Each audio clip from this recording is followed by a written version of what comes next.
استثنا 25واں باب۔ اگر لوگوں میں کسی طرح کا جھگڑا ہو اور وہ عدالت میں آئیں تاکہ قاضی ان کا انصاف کریں تو وہ صادق کو بے گناہ ٹھہرائیں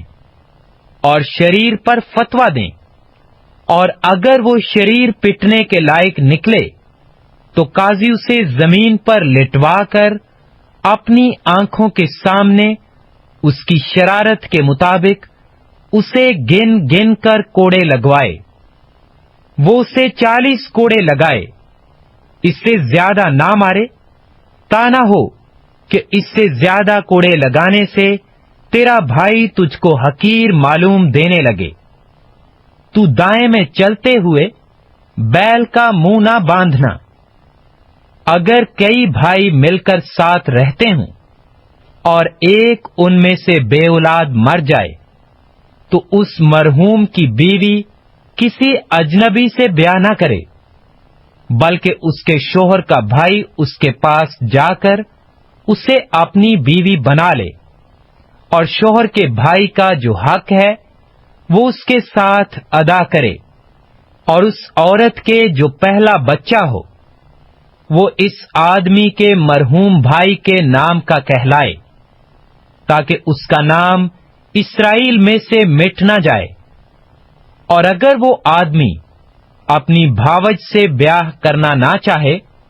تو اس کی بھاوج پھاٹک پر بزرگوں کے پاس جائے اور کہے، میرا دیور اسرائیل میں اپنے بھائی کا نام بحال رکھنے سے انکار کرتا ہے اور میرے ساتھ دیور کا حق ادا کرنا نہیں چاہتا، تب اس کے شہر کے بزرگ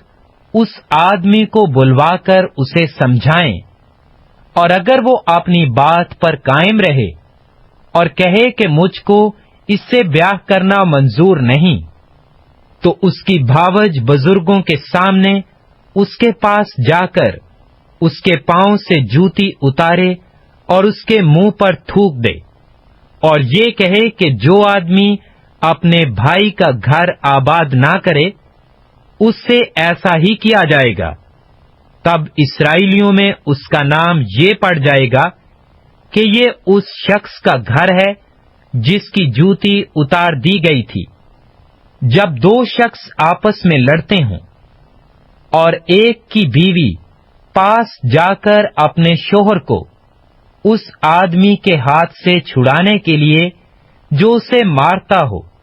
اپنا ہاتھ بڑھائے اور اس کی شرمگاہ کو پکڑ لے، تو اس کا ہاتھ کاٹ ڈالنا اور ذرا ترس نہ کھانا۔ تو اپنے تھیلے میں طرح طرح کے چھوٹے اور بڑے باٹ نہ رکھنا۔ تو اپنے گھر میں طرح طرح کے چھوٹے اور بڑے پیمانے بھی نہ رکھنا۔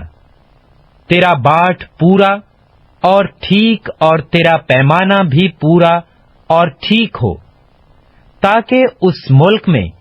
جسے خداوند تیرا خدا تجھ کو دیتا ہے تیری عمر دراز ہو، اس لیے کہ وہ سب جو ایسے ایسے فریب کے کام کرتے ہیں خداوند تیرے خدا کے نزدیک مکروہ ہیں۔ یاد رکھنا کہ جب تم مصر سے نکل کر آ رہے تھے تو راستہ میں امالیکیوں نے تیرے ساتھ کیا کیا، کیونکہ وہ راستہ میں تیرے مقابل آئے، اور گو تو تھکا ماندہ تھا تو بھی انہوں نے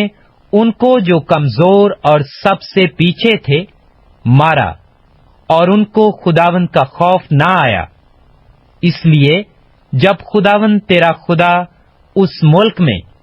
جسے خداوند تیرا خدا میراث کے طور پر تجھ کو قبضہ کرنے کو دیتا ہے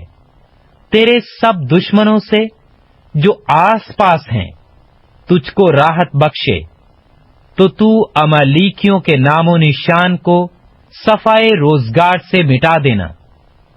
تو اس بات کو نہ بھولنا